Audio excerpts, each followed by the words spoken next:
Tonight on Joy News Prime, two teenage boys who allegedly clubbed a 10-year-old boy to death at Kaswa for money rituals have been remanded into police custody after they appeared in court Tuesday.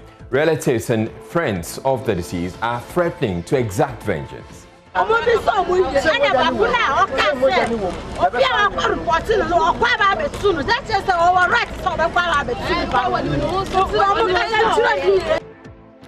There are concerns the tragedy bears a get-rich-quick culture which has taken over society and which former President Kufuor says society must rise up against.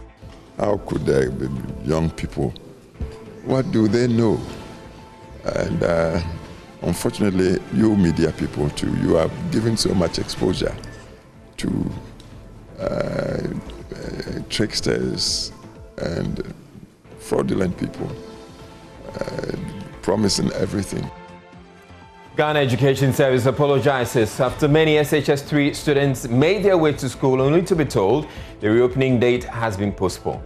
We acknowledge that indeed it came late because parents have prepared already. We acknowledge that. We apologize profusely. We really apologize. Many students will have left stranded. Action taken by the government is very bad. Why do you say so? I think it's a very bad decision, and this will affect our academic. Ghana Grid Company now says the challenges with the grid, which have resulted in frequent blackouts, should be resolved by September. This project is expected to be completed by September 2021, all things being equal. If you do not have any hindrances, then we are going to complete it by September 2021. We're also asking you on Facebook, where in Ghana are you and what's the power situation there? We'll be reading some of your comments. In business, Ghana set to receive another $1 billion from the IMF should it succeed in convincing its member countries at ongoing IMF spring meetings.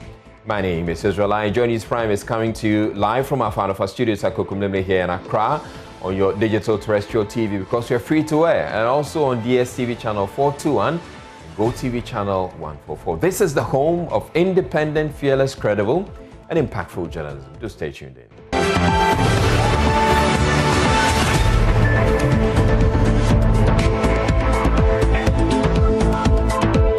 Many students across the country were left frustrated Tuesday as they reported to school only to be told to return home. Many parents and guardians were initially clueless about what was happening until they were eventually told that the reopening date had been postponed. Stranded SHS3 students of the Nalerugu Senior High School criticized the Ghana Education Service for not communicating early enough. For to tell them that what they are doing is not good, it will not help us because we are final years and we should have been in school by now. So we just, as we are in the house, we were not doing anything. You said we should come back. We came back today too. You are saying we should go back. What will we be doing in the house? Me free I'm gonna buy and restaurant bedroom. The muye nenye na ya bedlu is a wo kwa lorry fan no crab bo no crowd untimi. Nti sky ye de buy no ye ntimi nyansa anko. Ofre cry Becca say, oh, yes, Kakramaye, and he said, then be not then an house. Miss because me economy lorry franco, he say, and no one and bedroom scare woman chain, and no media to 2 million. So scare be any chain. From Kumasi, I came, that was yesterday. It's just painful. It's painful because we thought because we are final years, this is our time to study and write our final exams and go. But now that they are saying we should go back, and we don't know what we are even going to do in the house. So it's just painful. We came back to prepare to write our WASI, but now that they are telling us to go home for 1 month, most of the students, when they go home, they don't get the chance to learn, and that is also going to bring down the WASI rate. It's doing the education system like something. We don't even understand now. We are feeling very bad about that issue. Yeah, some of them were just reporting, some of them were just at the entrance coming when they told them that the government said they should go back. So I don't see this thing. I don't even know what we are going to do now. And I want to ask whether how the government is doing the system now. Can we pass? In the Oti region, final year students of KGB as Hato SH has described the decision to postpone their reopening date as bad. They fear the decision will adversely affect their WASI exams. The transportation that we spend and we go back again, it is a lot of money. So because of that, we can't go back again. Where are you coming from? Bimbila. Bimbila? Yeah. I mean, postpone. Oh, to me, I think it's a very bad decision. And this will affect our academic. Because when we went home, most of us were not able to learn because nobody was around to motivate us. So as we've come, even if the teachers are around, they will guide us. But now that we have to go home, it won't help us at all. I think the government have to do something. Realize the case, we have some few months to write our paper. Are we going to fail or we are going to pass? We've stayed in the house and it's very, very bad. The government have to do something about it. The decision taken by the government is very bad. Why do you say so? Looking at our academics, we didn't do anything. We are now in Form 3, but most of the Form 2 topics we have not treated. We stayed in the house and couldn't go for classes because of the works in the house. And now we are here for the masters to help us. They are asked to go back to the house again. And looking at the distance and the money we pay as transportation, it's too bad. My mother borrowed money for me to transport myself from the school, from the house to the school. And here lies the case, I have to go back within 3 days. I came only Friday, and today, Tuesday, I have to go back to the house again. How is she going to get the money again? She needs to borrow, and borrowing, in addition to what she borrowed again, will bring a lot of burden, because if I go to the house again, we need to struggle to pay those people, and coming back, she needs to get money again. So looking at it, the decision is very bad. They need to do something about that. How are we going to write and pass exams, being in Form 3 and Form 2 things, you have not even learned it, and we have about only 2 months to write? It's too bad. Please, the government should do something about that to help us. Thank you. Okay. Please, I'm very, very sad about the decision taken by the government. Why? Because we have stayed in the house for too long. As a Form 3 student, we are going to write our WASI, but we don't know what we have learned. And they say WASI just near. Then they say we should go back to the house again. We don't know. And our place too is too far. Where are you coming from? Oh, Accra. Sotium. Charlie. The Ghana Education Service has assured parents and final year students that the postponement of their reopening date will not affect their preparations for the WASI exams. GAS says a rescheduling of the reopening day is to prevent congestion in the midst of the COVID-19 pandemic. Following advice from CHAS, while apologizing for the delay of notice, Public Relations Officer of the Ghana Education Service, Cassandra Chum Ampoho, said the directive is in the best interest of the students. She spoke with Gifty and Apia on the Pulse. Let me first of all express our sincere apologies to everyone. I must say that the situation is not pleasant, especially for parents who had already, dispatched their students, or some were even on their way to school and this communication came. We acknowledge that indeed it came late, because parents had prepared already to take their wards to school. Some were even there. As I speak with you, we are told some are even on campus that they'll be given a place to sleep and then they would leave. We acknowledge that. We apologize profusely. We really apologize for that. We had a meeting with an online meeting with CHAS, and looking at the situation, we realized that when we allow them to spend their vacation now, and then later they have an uninterrupted class till they write their WASI, it would be a prudent decision.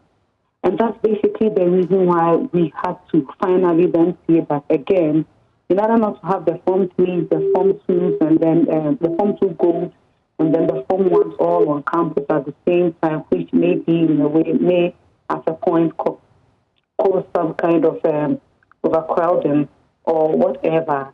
It's better that we give these students who are going to write their exams that ample time so that they will not have any break. And so, as I indicated, they were supposed to be in school today and then vacate on the 28th of May. And so they have vacation from 28th to 29th June. So that month period is what we have shifted forward so that during that time there wouldn't be any break, but they would have a full session till they write their WASI. They begin in September. And so I would want to assure our students, the parents, and everybody that in as much as we have postponed their reopening to 5th May, it would not affect their instructional period. In other news, power transmitter Gridco has issued a new completion date for works on its transmission lines. The company issued a July 2021 completion date at a news conference just last week in the presence of the Energy Minister, Dr. Matthew Opoku-Prempeh. Currently, we are constructing the Pokwasi substation, the Kaswa substation. These two substations are being funded under the Millennium Challenge Compact Tube projects. So MIDA is managing that funding for us. So you have Pokwasi and Kaswa. And then we have projects that are being funded by AFD, Agence Française de Développement. And they are financing major transmission line projects from Tema to Accra and to Malam. We believe that by June, July, when all these projects are being completed, Ghanaians will now enjoy reliable power. But in order for them to be completed, the contractors on these projects have requested for outages. Because as they build, they have to connect it to the current system. So it is just like maybe you've invited an electrician to your house to come and fix some problem, and he comes and says, "Sir, madam, I have to switch off the mains." Well, this was last week, but just this morning, officials of Gridco announced a new date. Director of Engineering at Gridco, Fisheries, who briefed the Energy Minister after a tour of their facilities, said the project will be completed in September, 2-month extension of the time announced earlier. In doing this work, we normally come against obstacles. Some of these obstacles are, for instance, we cross roads or we have houses.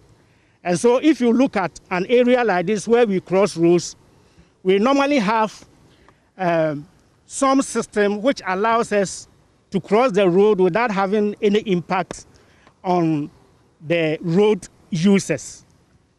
So basically, this is what we are doing, and we expect that by the completion of this project, we are going to have more power transferred from the Volta substation to Achimota substation, and then transferred to ECG for them to be able to distribute enough power to serve our customers. Thank you. This project is expected to be completed by September 2021, all things being equal. If you do not have any hindrances, then we are going to complete it by September 2021. Well, last week, Gridco issued a similar extension to an earlier schedule for completion of works and transmission lines in the Ashanti region. It was extended from July to December. Meanwhile, government is urging calm as Gridco addresses the intermittent power outages being experienced in parts of the country. The Energy Minister, Dr. Matthew Opoku-Prempeh, who spent this time this morning at the company to acquaint himself with progress of work on the transmission lines to Achimota, Pokwasi and Kaswa, had this to say. The issue of financial challenges doesn't even come in. You heard the chief executive say it. Because they are doing the project, we can all see. So if, what does finance coming? The people don't have money to buy lunch, or I don't know. But as far as we can see, the project is an ongoing project. So it's not about finances. It's just that if you are renovating your house, sometimes it's more complicated and it's more expensive than even building a new house. These are lines that we have just been informed were strung, some from 1950, some from 1965. The power it was supposed to transmit, Accra has expanded tremendously. So they are giving us power lines that can improve the power situation in Accra. We just need the forbearance of Ghanaians. because what we are planning and what we are implementing is the best for them. So within the foreseeable future, will there be other infrastructure upgrades needed to sustain power supply? In the budget of this year, it is clearly talked about in system improvement all over the country. So we are going to continue to improve the systems that have been strong since the 50s till we get it done. But we're taking a break here on Joy News Prime. We have more stories, so stay tuned in.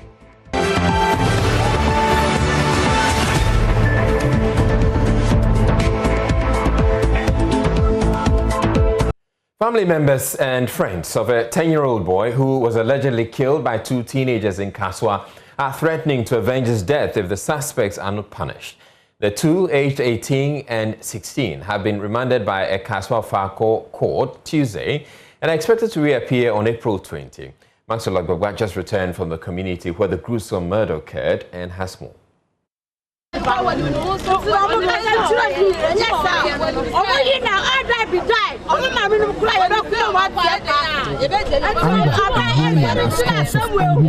Gather some meters away from the crime scene.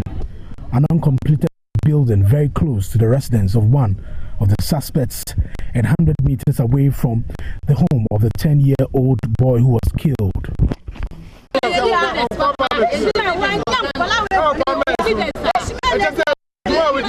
This uncompleted building here is the crime scene where the incident itself happened.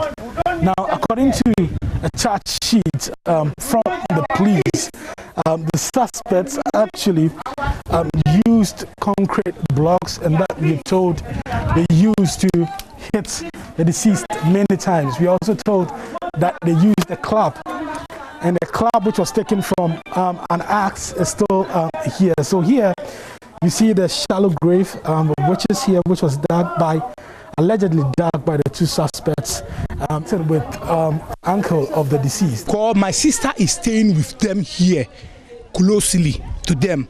He has been doing better things to them. So I don't see the reason why this dirty thing should be done against my sister.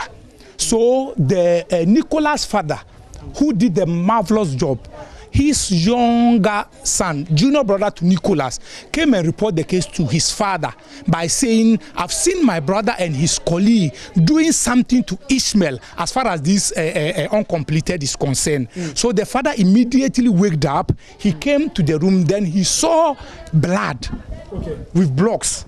So the father was shocked, and the boy by the name Anani and his younger brothers, they've been going to my sister, helping them, food and everything. Of course, he's very, very intelligent. Even when he was called, he was in the room going through his laptop when they came for him. And he left before they came and did this job to him. So he's very, very bad. It's very, very, very bad. So we are again appealing to the government that we'll be very happy if we will hear that they've taken the boy to maybe life imprisonment or something like that. We'll be very, very happy. But we are still doing our investigation. When I hear that they've sent the boys to maybe Abofraboni or something like that, it will pain me. Aggrieved family members and friends of the deceased are gathered here, waiting for the body to arrive for burial. Some of them we've been speaking to here describe 10-year-old Ishmael as a very intelligent child. Many of them have been eulogizing him. I've been speaking to another uncle of Ishmael. His name is Alhassan Akeli, and he has more to say about the deceased. Very, very intelligent. One thing about him I always remember is the big smile in his face. When you see him, as soon as you mention his name, just give you a smile. Ismail is a cool guy. Yeah. It's very, very painful to hear this. Well, it's hard, but what will you do? It has happened already. So we just have to take it like that and see the way forward. Not at all. Not at all. Even if juveniles, just look at the acts, the crime that they committed. Even an adult. When you look way back in our days, 20 years is you dare not watch a corpse. And these kids were able to create how do I even say it? They were able to commit this gruesome murder. This is unpardonable, honestly. They are not juveniles at all. Any per the account of the father of, or maybe let's say the grandfather of him, the other guy, Nicholas, he was saying the guy, he was born around 2002, thereabout. So per the calculation, you can see he's even above 18 years. What we want is justice, nothing but justice. But looking at recent happenings in this country, we only hope that the institutions will be on their feet and then do the right thing for us. He's my grandmother's son. Very intelligent. He don't want any problem. He's just a free guy. The guys he was with, those who killed him, he was very free with them. I don't know the reason why they just have this kind of mind to just murder him without any reason or something. Even if you want to murder someone, it shouldn't be him. You people even eat at his house. Whatever you want, he give it to you. He have laptops and other things. You go there to play it with him. I don't know what kind of thing that came into their mind for them to do such thing. And this case, we don't want them to leave it. The only thing we want is that they should send it ahead. They shouldn't bring them out and say, oh, they've gone for 2 years or something. No. If possible, if not because they are saying they are kids, what kind of kids that will have this mental thing in their head, that this mentality? With the court's issue that they are bringing, we don't want it. There is no court. It's either they should be sentenced to death as well, or they should be in life imprisonment. That's what we want. They should be in prison for life. We don't want them outside there, because if we see them, it won't be better for them. According to police, prior to the incident, the two accused persons have for some time been watching television programs with spiritualists talking about the ability to make people wealthy. The two are said to have contacted a spiritualist in the Volta region who asked for an amount of 5,000 cedis and human body parts for the rituals. They therefore armed themselves with a clap, cement block and laid siege at an uncompleted building. They lured the boy by saying they wanted to sell him a video game. The initial plan, according to police, was to kidnap the boy and demand a ransom of 5,000 cedis. When the suspect realized this would be a difficult task, they used a club to hit the neck of the deceased and then hit his head with concrete blocks, killing him instantly. The two suspects were in court today and are expected to reappear on 20th April 2020. Well, President Kufuor, meanwhile, says society as a whole needs to tackle the phenomenon of spiritualists offering get-rich-quick schemes and leading the youth astray. And backwardness. You know. How could young people, what do they know? And unfortunately, you media people too, you are giving so much exposure to tricksters and fraudulent people, promising everything. When you look at them, you should know that these are people who really, who are themselves just bad and ignorant. And that's not the way for our society to go. So I think media, the editorship of your institutions should rise to the occasion and cut out anything that would defraud society and also make asses of the community. We need to do that. Media and, of course, the authorities to, if you like, social and community leadership should come up and tackle all these people who are now virtually hijacking the airwaves with vain promises and trickery. They should be earlier eradicated than even some of the diseases we're talking about. Well, joining us via Zoom now is Seth Mausi Asafo, a clinical psychologist. Thank you very much, Mr. Asafo. Now, many of us, members of the public, have been shocked by this particular incident, but there are those who are suggesting that probably we had this coming our way, considering the kind of things we've been seeing on our television screens. Is this something you foresaw or you felt that was going to happen at some point?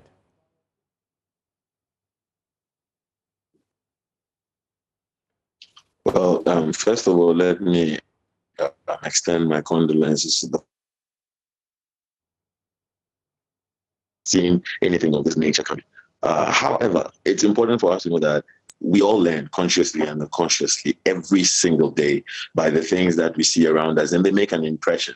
In fact, most of the things that we see are things that we learn unconsciously, and they're reinforced or they are emphasized by other people who are close to us talking about it or giving it some audience. In many instances in what has happened, I want to say that, yes, they are children, and we never think about a child thinking, even being able to plot so much to go ahead and carry out such an act. However, there are always motivations for different behaviors, and you want to start asking questions of what motivated these children to perform this particular act. I wish I were somebody who could just go into their heads and tell. I am not. Listening to all the communications and the information going around, it's clear that a lot of things are happening which are going unchecked because everything passes on for the media now. In fact, in my practice, one of the things that I've had to deal with very significantly is how people look at other people's lifestyles on social media and feel that they are being left out or feel that they're nothing.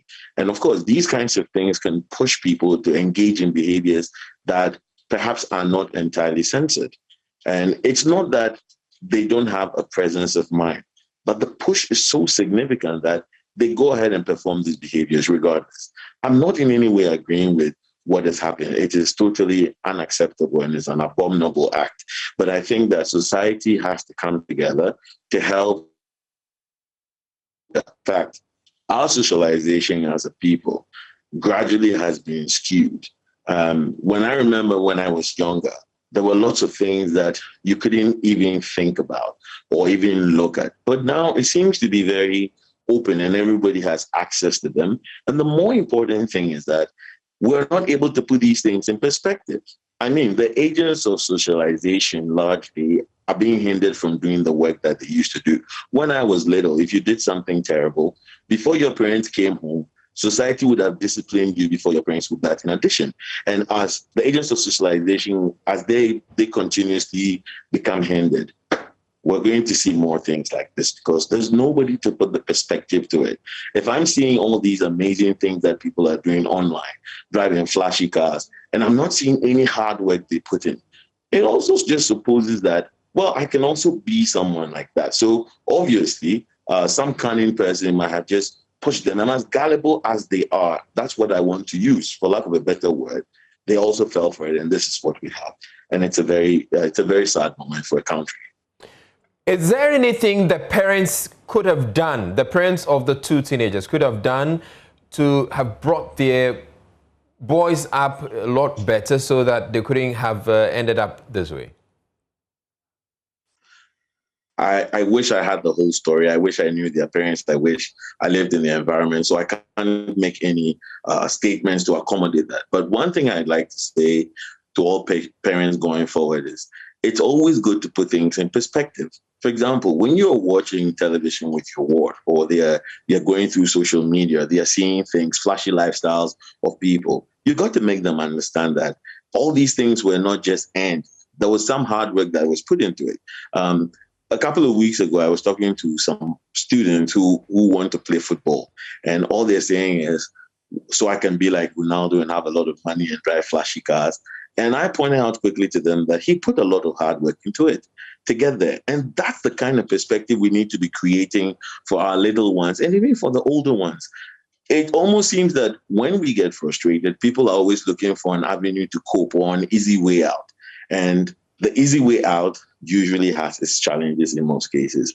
I can't say anything about whether the parents brought them out well, but what I can say is that as parents, we need to be very cautious of the way our children relate with other people, and we need to give them perspectives on things. As we teach the values that we're brought up with, we hope that these values are things that will be imbibed in them as they grow. In fact, it's a fact. If you keep on admonishing your ward, they grow up in that way. And I think that's something that we have to do regardless of our busy work schedules and all the other so important things that we do, neglecting all these things and relegating these kinds of things to the background. We need to sit up. All right. Thank you very much, Seth Mausi Asafo. Is a clinical psychologist. Thanks very much for your thoughts. You're watching Joy News Prime. We're taking a river still ahead in the bulletin. The Fisheries Minister is urging members of the public who may have consumed the fish that washed up over the weekend to present themselves for monitoring. We are not out with any information for now. And so we wouldn't want to say anything that is not in order. We want to wait for the investigation to ascertain the facts. I want to use this opportunity to plead with the community. If anyone has taken some of the fish and has used it or consumed it, please own up. As Ghana is set to receive another $1 billion from the IMF should it succeed in convincing its member countries at ongoing spring meetings. We'll be back in a bit. Hello, good evening. It's time for business. The country could, in the coming months, secure another $1 billion from the IMF. Now, this is because the fund is seeking members' approval at the ongoing IMF World Bank Spring meeting to increase its reserve assets by some $650 billion. George Rafi has the rest of the story. The $1 billion will be coming under the IMF's rapid credit facility designed to support countries that have been hit by COVID-19. However, this will be based on Ghana formally making a request for the facility, which will come under a special drawing rights, the IMF's own currency reserves.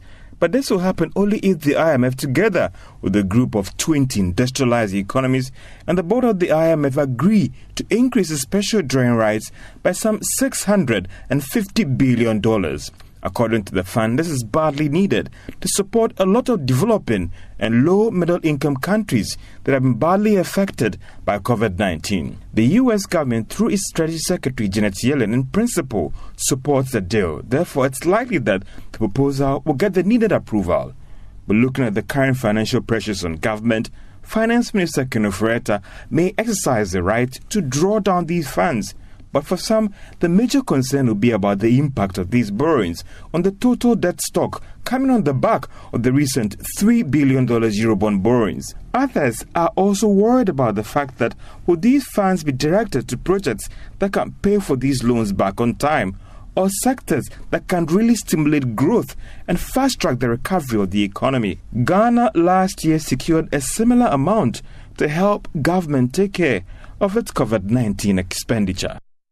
Well, meanwhile, the managing director of the IMF, Christina Georgieva, is projecting a strong pickup of the economies around the world, including that of Ghana. She, however, indicates that this will depend on how government effectively manage COVID-19 and the deployment of vaccines. In the words of Franklin Delano Roosevelt, the point in history at which we stand is full of promise and of danger. We must not let our guard down. What we do now will shape the post-crisis world. So we must do the right thing. This means, above all, giving everyone a fair shot in the arm everywhere to bring the pandemic to a durable end. In January, we projected global growth at 5.5% in 2021. We now expect a further acceleration, partly because of additional policy support, including the new fiscal package in the United States, partly because of the vaccine-powered recovery in many advanced economies later this year. This allows us for an upward revision to our global forecast for this year and for 2022, as you will see in our World Economic Outlook. Well, that's the IMF Managing Director, Christina Georgieva, speaking at the IMF World Bank virtual spring meetings there. Now, following the ongoing plant maintenance and upgrade of power equipment by Gridco and the Electricity Company of Ghana, some power experts want a timetable for the intermittent power supply.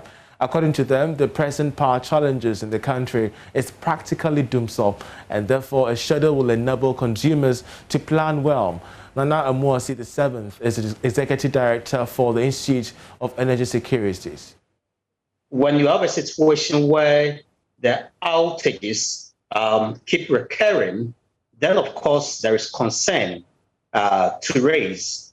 And so if you watch over the last few months, we've had more than 7 major power outages, including the one that happened on somewhere around 7th of March. That's how we had total blackouts. Over the weekend, we also had some light going off as well, and we had low voltages as well.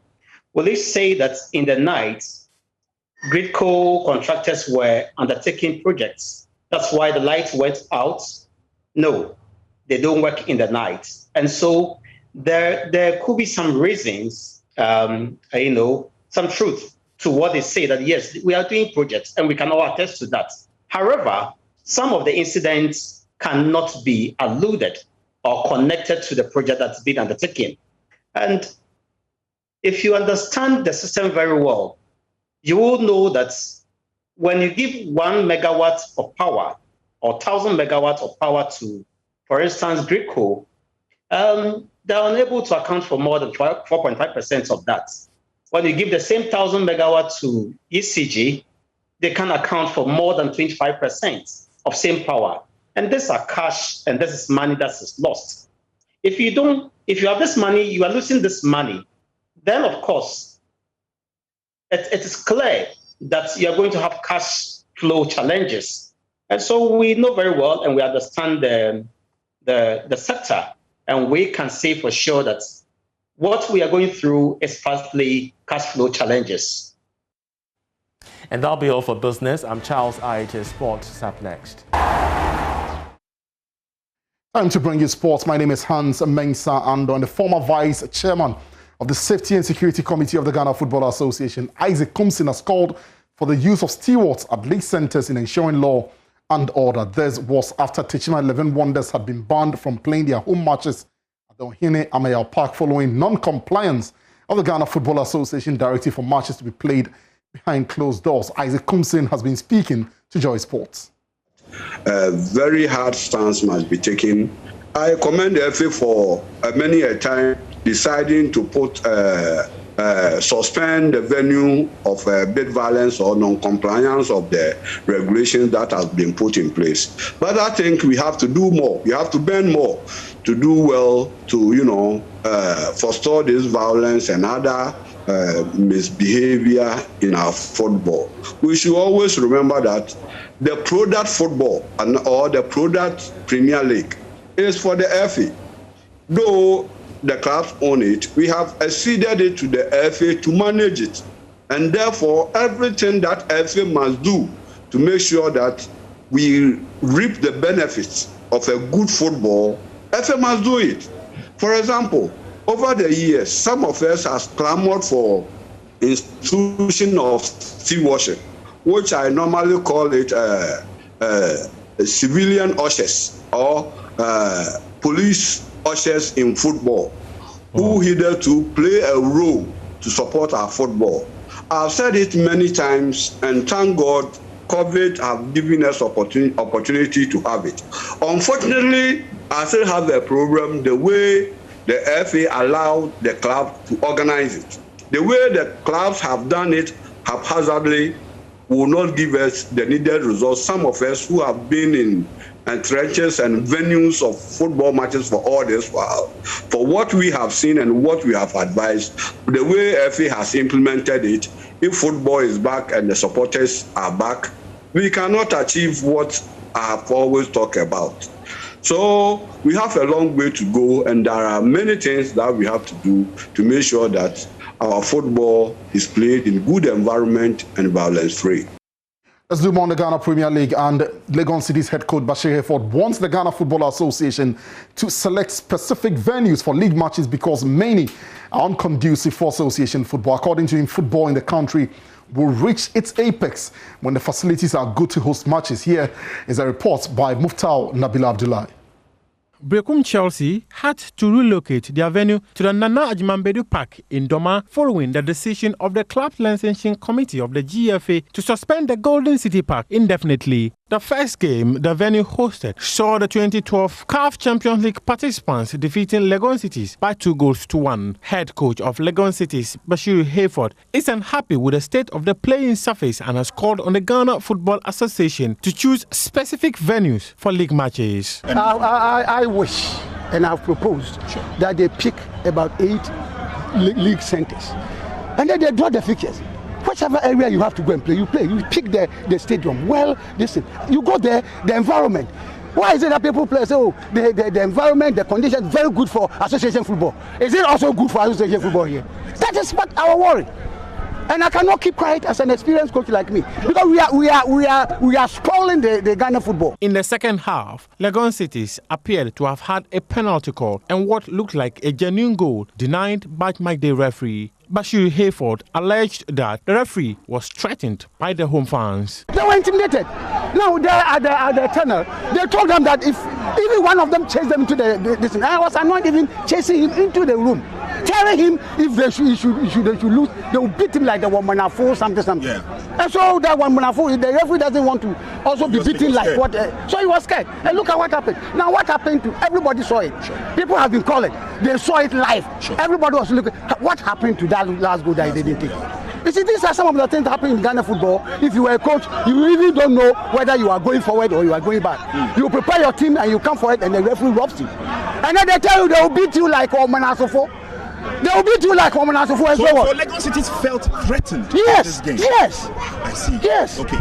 Brecum Chelsea will continue to play their matches in Doma until such a time the licensing committee of the GFA reinstate their license after revoking it prior to the end of the first round. And that's it for this installment. We'll bring you more sports later in the bulletin. My name is Hans Mensando.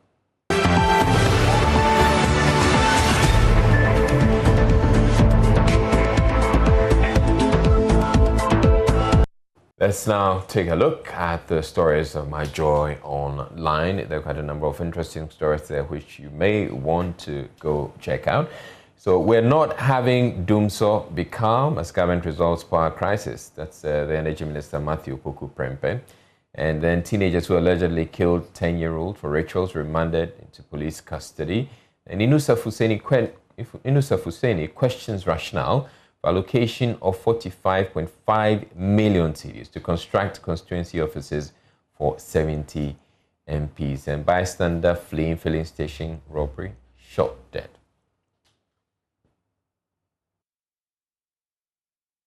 Right, and that'll be it for World News, and that'll be it for those of you who are watching us on Joy Prime. But there's more news on the Joy News channel. Do stay tuned in.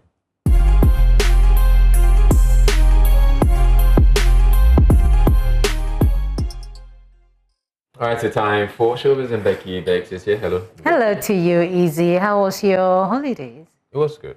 Okay, I enjoyed my holidays. All right, great. Today, let's talk about the former president. He's Jay Kufuor. He's been talking. So the Miss Universe Ghana paid a courtesy call on him earlier this evening, and he's been pledging his support for an autism project, an autism campaign that Miss Universe actually stands for. Yeah, and he said that this is something that everybody must support, and so he is equally supporting the project. It's a cause that all of us should join in, and I'm supporting Chelsea for assuming because it's a very formidable one. Of course, it's not, as I said earlier, exclusive to Ghana. It's global. It's a cause affecting the entire humanity, entire mankind.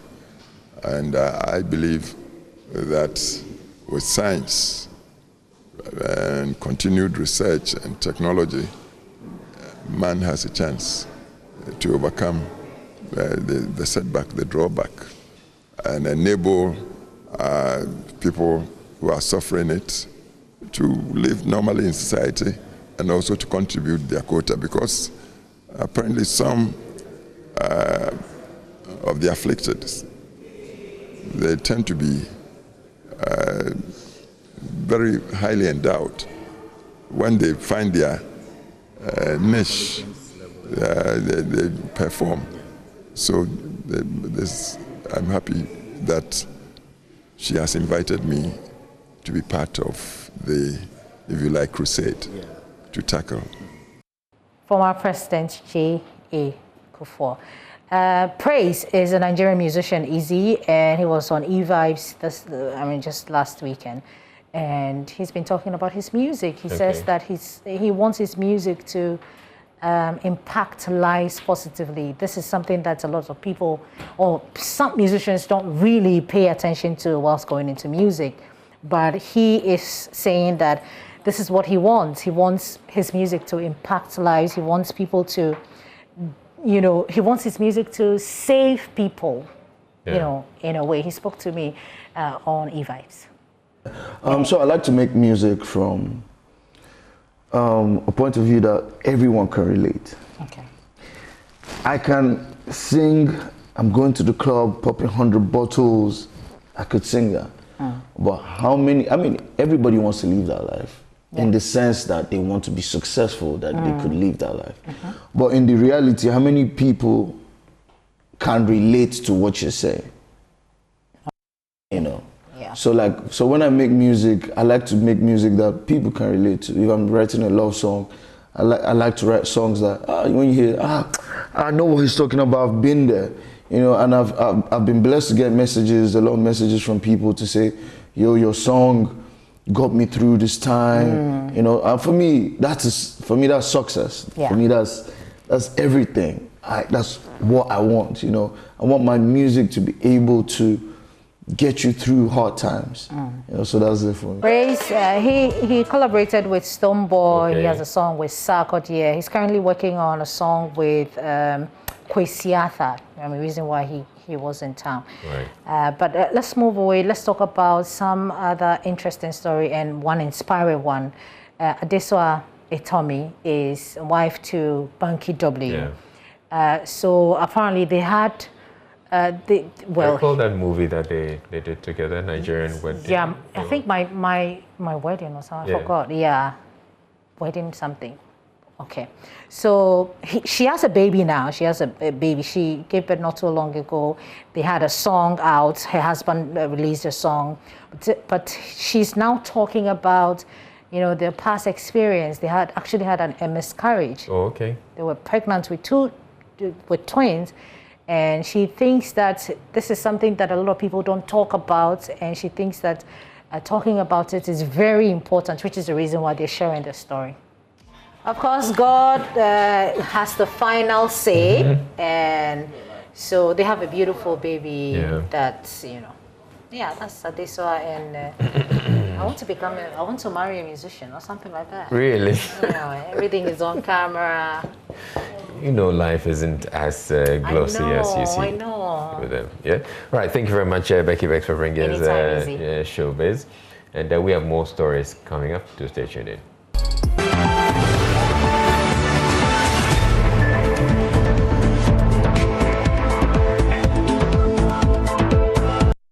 In the first public response on the fishes that were washed ashore over the weekend, Fisheries Minister Mavis Howard-Kumsing is appealing to individuals who might have consumed it to report themselves for monitoring.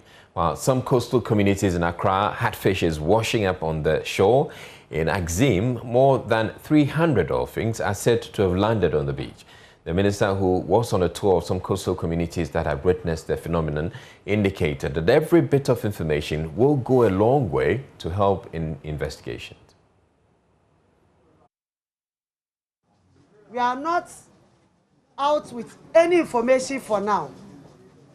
And so we wouldn't want to say anything that is not in order. We want to wait for the investigation to ascertain the facts. I want to use this opportunity to plead with the community. If anyone has taken some of the fish and has used it or consumed it, please own up so that we can monitor you. If there are any problems, we can quickly arrest it. If not, please, let us advise those who might have taken some to market to withdraw them from the market. When the chief fisherman was addressing us, he mentioned it that it's something that has been happening here. But we all know that I'm a new minister, and the government himself will be very scared to hear that there are dead fish by the shore. And you want to know what really caused the death. And so please, we are here this afternoon to plead with you. Now you should cooperate with us and own up if you have taken some of the fish to consume, so that we can monitor you to know your health situation. And also if there are some in the market, please let us withdraw them. But we are doing all our possible best to know what really caused that situation. Meanwhile, the FDA's Delise Mimi Dako is urging calm as researchers work to unravel what must have occasioned the incident. We have sent samples to the lab. This is not a normal occurrence. And until we can find out what has happened, we need to take measures to ensure that nobody gets harmed. That is why FDA is here. So as the minister said, we are appealing to all of you. We will hurry up and make sure that the laboratory tests that we are doing will come out as quickly as possible. But in the meantime, fish that is found dead is not the right thing to eat. Sometimes you don't even know what happened, as she said. So we have issued a press statement to say that we have come yesterday, and I think on Sunday we came around. We've spoken to a lot of you. I think the chief fisherman was spoken to. And we can only appeal to you. Ghanaians, as Ghanaians, we care about each other. And therefore, you will not give anybody something that you are not even sure of what it is. We know that you only sell the right products. You only sell wholesome fish. So please, if anybody has consumed any of this fish or has taken it and is keeping it even to consume, please let us know, so that in the meantime we can safely dispose of it until we are sure of what has happened. And even then, the condition in which the fish was found, it cannot be eaten. If it's not anything adverse, even the condition in which it was found, it cannot be eaten. Joining us via Zoom now with more on this phenomenon is Dr. Isaac Ochre of the University of Cape Coast. He led a team to the Axim Beach to ascertain firsthand what happened as far as this phenomenon of whale beaching is concerned. Thank you very much, Dr. Ochre. Now, in our pre-interview discussions, you indicated you've been to Axim to pick up samples. Have you been able to establish anything yet?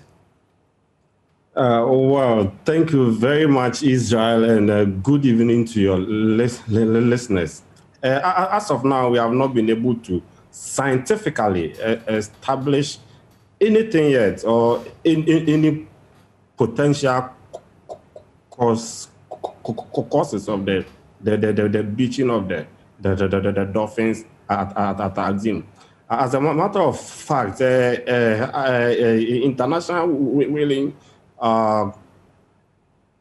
commission have some members who have taken keen interest in this, and they are bringing on board some international expertise on marine mammal pathology locally too. We are assembling all possible experts to assist in unraveling the issue from different perspectives. Now, based on your experience, what do you think could have caused this phenomenon? Well, from the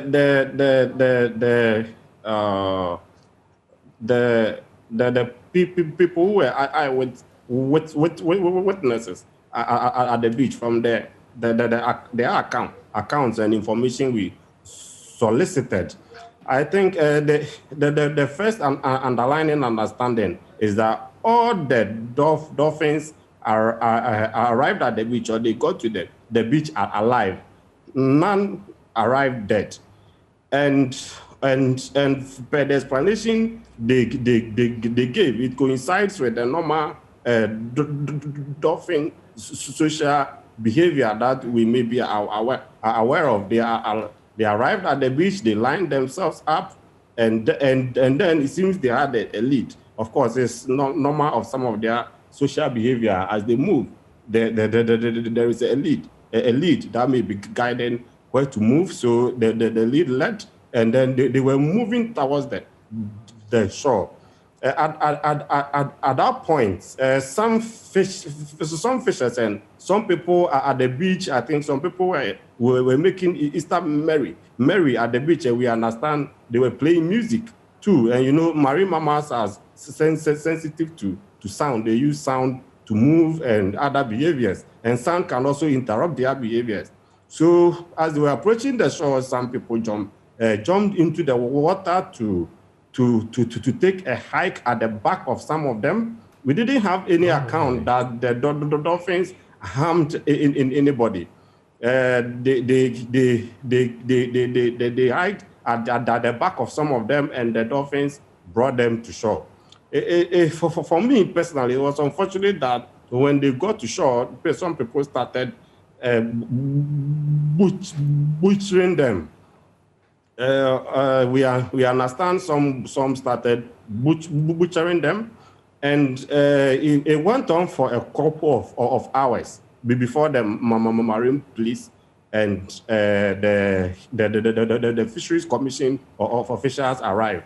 Ideally, what should have been done, and what is usually done, is that when marine mammals are stranded like that, and they appear at your shore, you escort them. I mean, you assist them back into the water.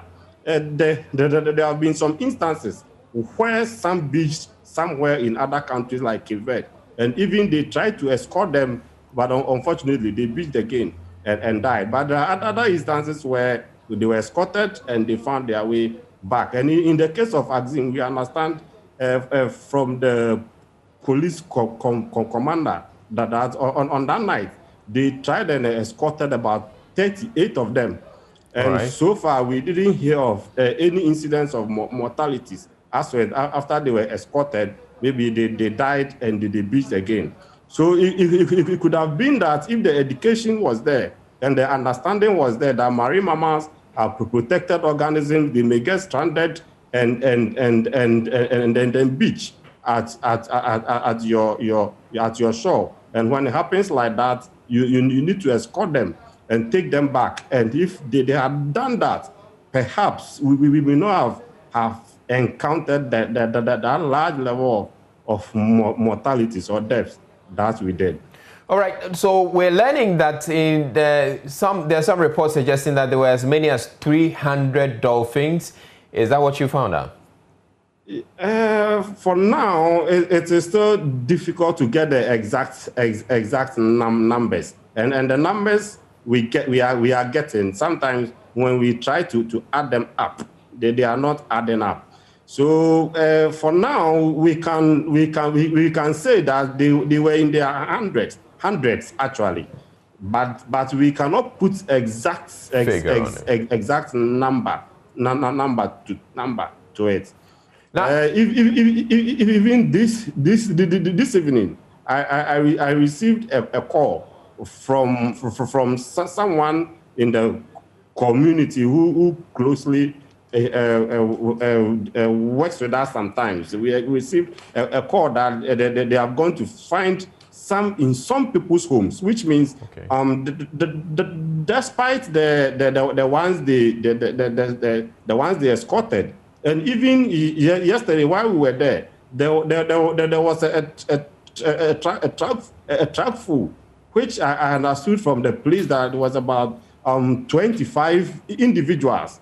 And some had been butchered, some had even been smoked already. And it looks like the police went into the police, FDA, EPA, they were all there. In fact, I should commend the state authorities. BNI, they were all on the ground. And they went to just retrieve some of those ones from their homes, and I believe even markets, I don't know, but they retrieved some and loaded. That was about 25 individuals or even more in a truck, where after we went to take our samples, they went to dispose them off, that they buried them somewhere on a location I didn't know. But then even besides that, we had about 4 from which we took our samples. So when you add that, it's about 29 that we are talking about here. And then if they had also escorted about 38, then you should appreciate that we are hitting around 69, 70s. But then I understand there were even more, because before they arrived, some people are taking some away to distant locations from Axim. Right. So the numbers should be over 100. Now, there was also an incident here in Accra where we had some fishes coming onto the beach. Could that also have been caused by that same incident that brought the dolphins to the beach?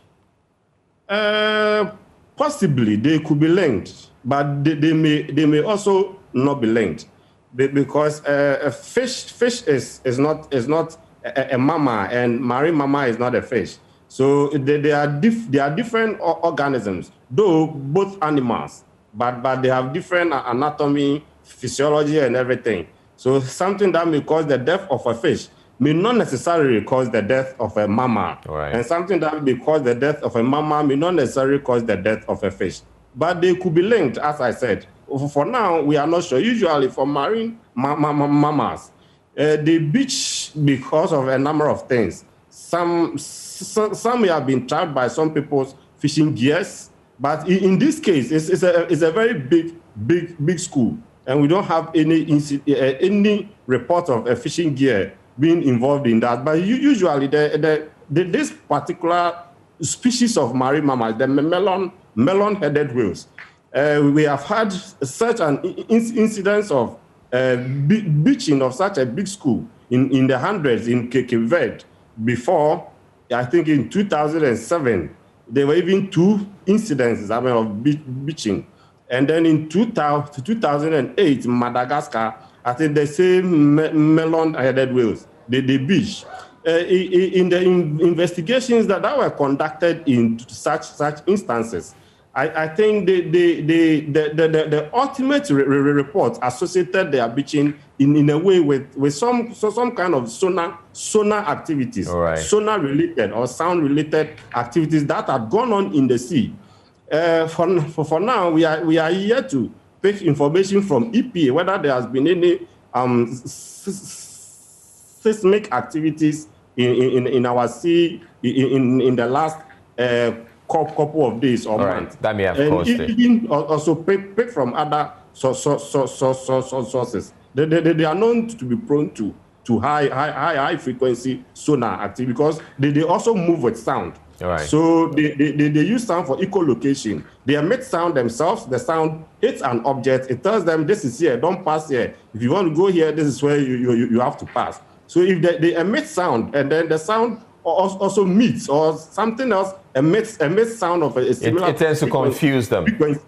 It confuses them exactly, and it can make them miss their way, right. And they find themselves in shallow waters at the beach, and they are stranded. All right. So we are yet to unravel all those possible causes. Thank you very much, Dr. Isaac Autry. Dr. Isaac Autry is a fisheries scientist and is with the University of Cape Coast. Moving on, a group calling itself People of Ngzema in the Nzemanle of Western Region are demanding the National Council Curriculum and Assessment to withdraw the book entitled The Golden History of Ghana for Basic 6 Pupils, published by New Golden Publications in Kumasi, or Face the Wrath of Nzemaland. The content of the book, according to the group, distorts history, belittles Dr. Kwame Nkrumah, and brings his lifelong unmatched sacrifice and patriotism into disrepute. The group, which describes itself as a unified voice of chiefs, people, and people of Nzema, home and abroad, have threatened legal action against the publisher of the books if they are not withdrawn. They are demanding an immediate withdrawal and destruction of said books from all schools. There's more in the following report.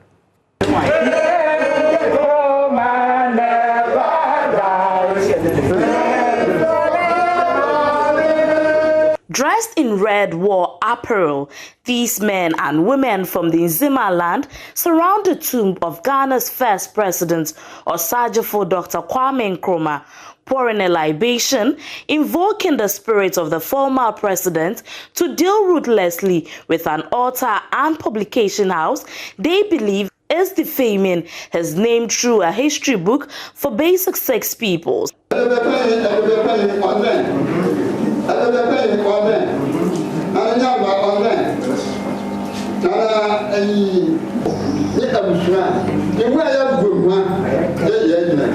Their faces filled with anger and disappointment, they call on the GES, NACA, and the President to ensure the new Golden Publications history book for people in Basic 6 is withdrawn and destroyed with immediate effect from all schools. We, the youth of Nzima, the chiefs and the people of Nzima, both home and abroad, and the family of Osajifo Dr. Kwame Nkrumah, by this press conference, are convinced that the author of this history book, meant to be used for teaching classes people, is nothing but a carefully calculated mission to falsify world history, mislead future generations, and then lead the nation into a disunited Ghana. To this end, we call all peace-loving Ghanaians, relevant institutions, including the GES and the NACA, and ultimately the Office of the President of the Republic of Ghana, to prevail on the author and the publishing house for the total withdrawal and destruction of such obnoxious publications without delay. Addressing the media, President of the association, Nanamre Kukumi, said, evaluation of the textbook reveals a lot of inconsistency and inaccuracy in Ghana's history. He said the book's ultimate goal is to distort facts and revise world history aimed at defaming Osajifo Dr. Kwame Nkrumah. The inconsistencies and contradictions in Madame Media's so-called history book can only be told to cartoon fantasy movie watchers. That's all. We are calling on the government of Ghana to liaise with the relevant stakeholders and institutions to criminalize the ban and then ban the sale, ownership, and possession of such publication, including the Golden History of Ghana, meant for Basic 6. National Chairperson for the CPP, Nana Akosua Frimpoma Sapon Kumankuma, on her part said, even though the author has apologized to the CPP, they are not satisfied. The position of CPP has clearly been stated. We had a conference about 2 weeks ago, and we vehemently opposed what has been done. Indeed, the publishers have come in to apologize. It's not enough. We'll respond to them next week. So CPP is not happy at all because we have been mentioning the book. It's been clearly stated. The contradiction is clear, though. For Joy News in Athalia Kwanza, Western Region.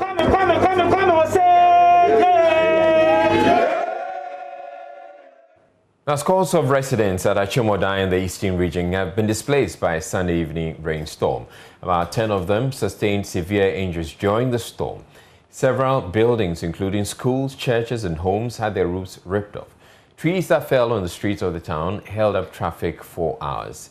Municipal NADMO Director David Otre tells Joy News some senior high school students who are among those who sustained injuries are receiving treatment at the Oda Government Hospital. We had recorded 10 casualties as of last night. We were with them at the hospital. Okay. But then the total number of persons affected, we can't give you now. Okay. Do you know? It seems it's the whole Oda Township. Okay, it's the whole Oda Township. We are yet to know the number of people affected. Almost every building has been hit. You understand? Okay, so do we know some of the things that have been destroyed? Yeah, structures like schools, their buildings. The buildings were ripped off of their roofing. Schools, churches, institutions like banks and stuff. And then individual buildings, that one is uncountable.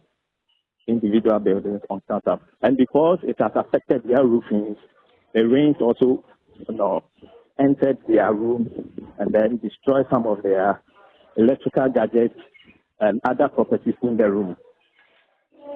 And because, recently there has been heavy precipitation and it has loosened the soil.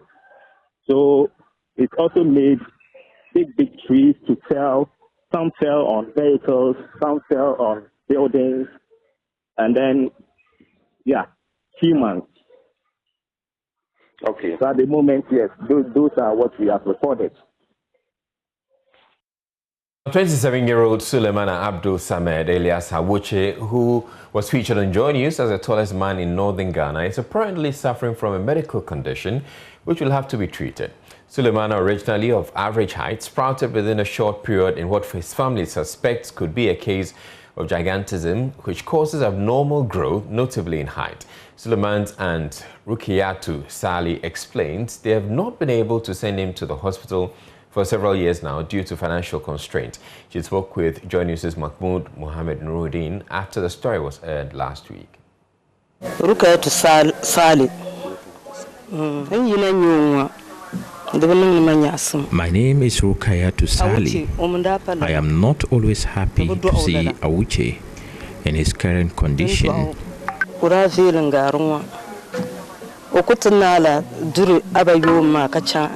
they gave birth to him, he was very handsome. But after he completed senior high school, he went to Accra.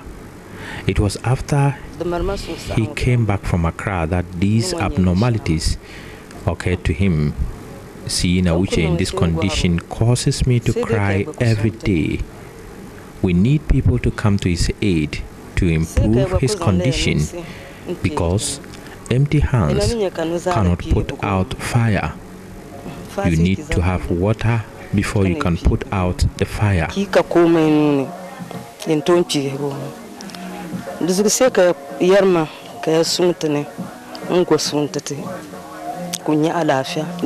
For that matter, we are soliciting for your support to help him get good medication. As you can see, he cannot stand for long. He doesn't feel right at all.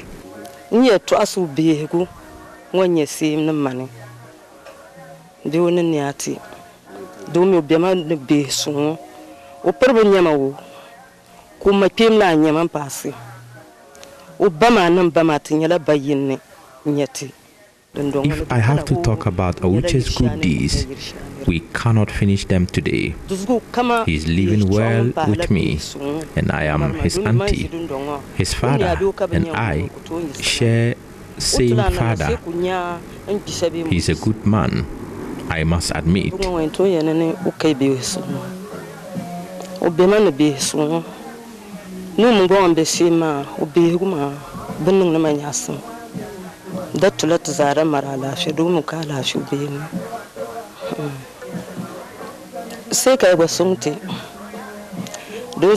We call upon you to help us send him to a better health facility to get him medication.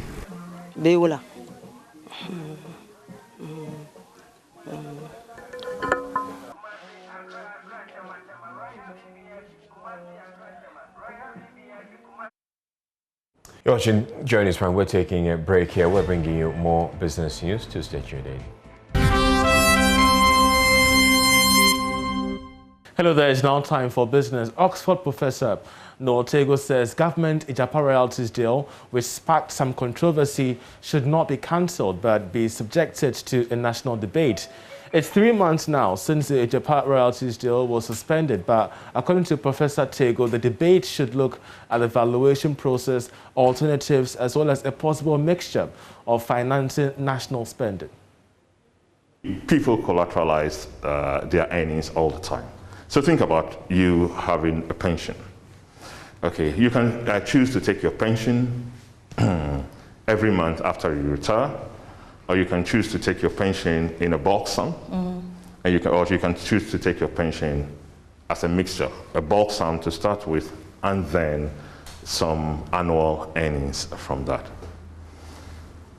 A few things you need to think about when you're doing that. You need to make sure that the valuation is right. And the valuation depends on various kinds of assumptions. So for transparency's sake, make the assumptions known. And let's have a debate on that. That's number one, the valuation. Let's have a debate on that. Number two then is, what alternative means are there to raise funds? And how do they compare with this? Let's have a conversation about that.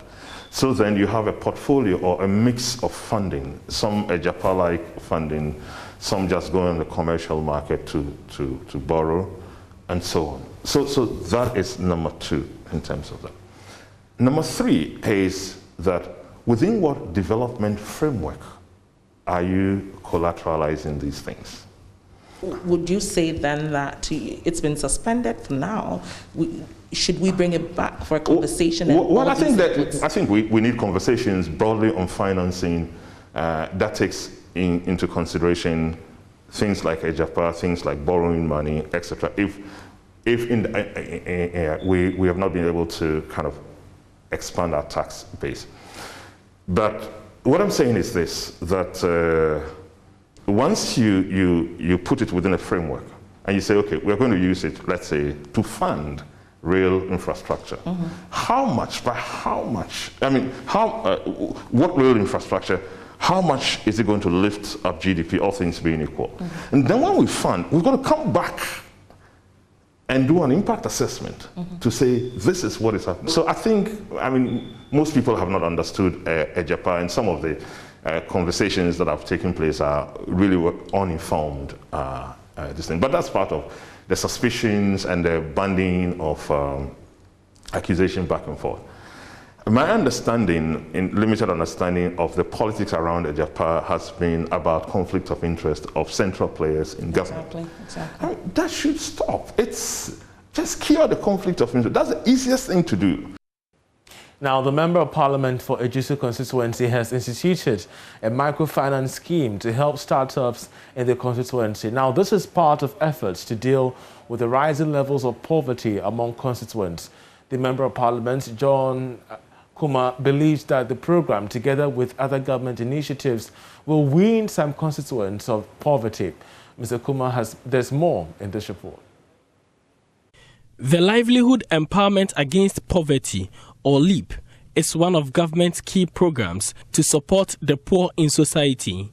The program provides cash transfers to poor households, including those with persons with disabilities and orphans. The 2021 budget statement increased beneficiaries to the program.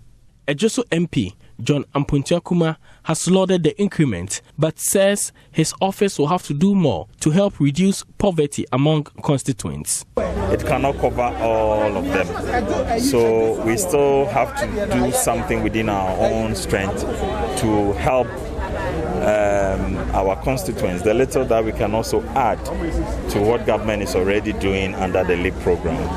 And of course, those of them that can trade too, we have a special program that provides microfinancing. We give a minimum of 500 Ghana cedis to support the micro traders amongst them. So today is just a donation, but we have a number of economic programs that we engage them from time to time to support them with little finances so that they can also do their own businesses. The MP, visiting constituents in the Easter holidays, presented clothing and cash to widows and the aged. Over 500 persons in the target group benefited. And it's also to wish them well in the year and to encourage them that I'm aware of the numerous economic challenges, and we have so many programs lined up to help cushion the situation in our constituency. So this is just a kind gesture to first of all meet up with my constituents and to help those with the little that I can raise for them. For Joy News, Nana Ojima reporting. In today's edition of Money Lab, the Executive Director of Financial Literacy for Africa, Dr. Richmond Kwame Frimpong, cautions investors to be careful of investment fraud. Here's more.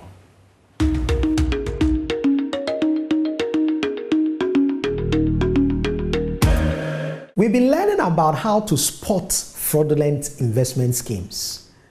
Today, we want to go a little bit deeper. Fortunately, unfortunately, this part of spotting fraudulent investment schemes requires that you become a little bit more responsible than usual.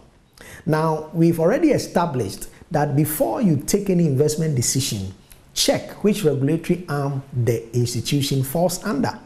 Today, you probably have to go a step further, not to just check where they belong, but to check if they are in right standing with the regulator in terms of compliance. And number two, if the product they are selling to you also has its license. Why?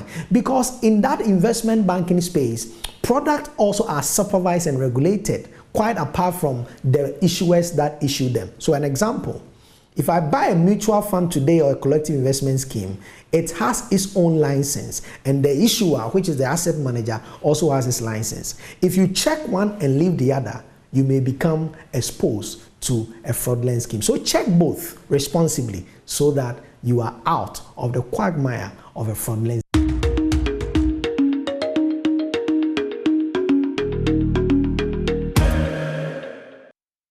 And that'll be it for business. I'm Charles Ide. Coming up next is sports. Many thanks for staying with us here on Joy News Prime Time to bring you the second installment of sports. My name is Hans Mensando. Undefeated light heavyweight boxer Basti Samir says he's more than ready to honor a rematch with his boxing rival Bukum Banku, provided the latter is ready to fight. The 32-year-old defeated Banku via a 7th round TKO in 2017, after which the latter failed to honor a publicized rematch 6 months later. Basti, a 2008 Olympian who is a character in a recently aired Joy News documentary Olympic Boxing Genes, the story of the Samirs, has recorded 17 knockouts out of 18 wins and says he's ready to go for a second time. The truth is, I'm ready. We are ready at any time, but this is the thing, we are not waiting for Banku. At least by now we have to fight for a world title, but things went slow. But if Banku said that he wants to fight, we are there, we are ready. If somebody is there, is out there, is ready to make the fight, we are ready. But we are looking for the world title. We are looking for the title. I know that if we have 2-3 fights, we can get closer to the world title. So we are ready at any time. And our president of the Ghana Olympic Committee, Ben Nunu-Mensah, has promised to complete the construction of an Olympic sports complex in Amasaman to aid the grooming of young talents in various sports and disciplines. Mr. Nunu-Mensah, who was given a second tenure as leader of the Olympic Committee, believes such infrastructure is required to enhance the growth of sports. In 2019, the Olympic Committee President Ben Nunu-Mensah revealed funds has been secured for the completion of the Olympic complex at Amasaman. The project, when completed, would serve as a center of excellence for the youth across the country. After securing the mandate of delegates to steer the affairs of the committee for the next 4 years, Mr. Nunu-Mensah promised the project will be completed latest 2024. We just got a documentation for Amasaman. That's one big project that I think that in the next 4 years we need to work on. Amasaman is going to be an area or a stadium, not for elite athletes, but a stadium where our young and juvenile athletes can go and then discover their talents, and then they can be molded into national stars. So with us acquiring the document or acquiring the land officially from government, IOC has already, or ANOCA has already promised to invest $150,000 now into the project. So Amasaman will be one area that we need to see a lot of acceleration. Ben Nunu-Mensah reiterated his desire for the Olympic Committee to support all national federations to make them financially independent to ease the burden on the state payers. Our support for the national federations must increase. Yes, people are saying we've done so much for the national federations, unlike maybe 4 years back when there was nothing from the GOC going to the national federation. For me, I still think there's more that we can do, especially from sponsorship, from ANOCA grants, from IOC. We also need to work hard and make sure that the national federations are self-sustaining. We can't leave funding of our sports only on government or the ministry. And as has been my policy in my first term, that once the ministry is doing one bit of the work, we also need to do the other bit. So wherever the national teams have to travel, I think it's our duty as an Olympic Committee to also make sure that we are impacting, or like we did for them, boxing wouldn't have qualified for the Tokyo Games if we hadn't come on board and given them some money. So support for the national federations are going to increase. The GOC is the body mandated of ensuring Ghana's participation in Africa, Commonwealth and Olympic Games. Now, the CEO of Bichim United and founder of the Next Africa Football Star Tournament has hinted This year's program was called for the best talent across the country. He was speaking to the media after the launch of this year's event in Kumasi. Adonko Next Africa Football Star Tournament is going to be in a tournament form of where we're going to do the selection.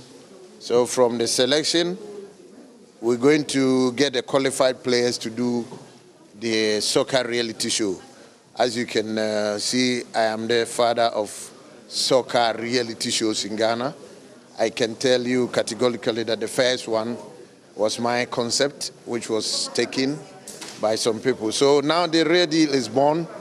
We're going to try or cover the whole district or regions in Ghana and fish out any talent, better talents that are hidden everywhere, to participate. From there, get them to the show house to be situated in Kwabe East, and then the reality show will start.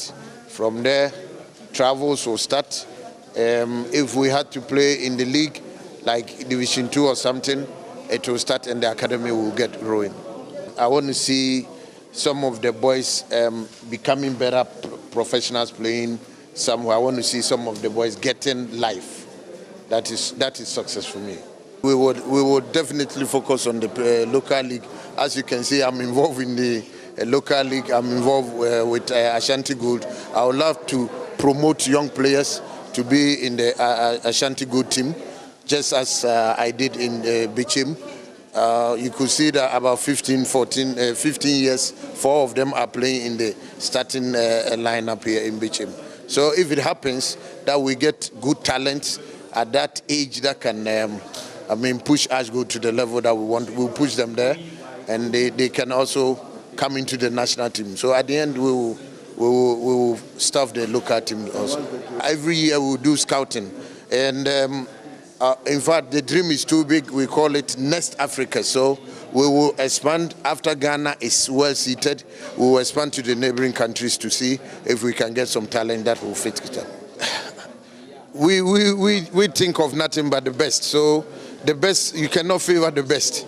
The best is the best. And the TV show will show everybody will be part of the selection. You see how they play. So I don't think there will be any favoritism in it. A quick update from tonight's action in the UEFA Champions League. Manchester City, they have beaten Borussia Dortmund by 2-1. Real Madrid also beaten Liverpool by 3-1. More on that later at 10:30 p.m. on Fun Zone.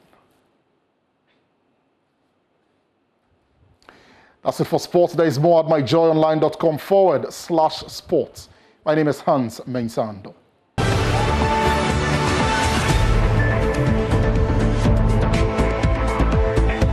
All right, so earlier on in the bulletin, we asked you where in Ghana you are and what the power situation is like in your community.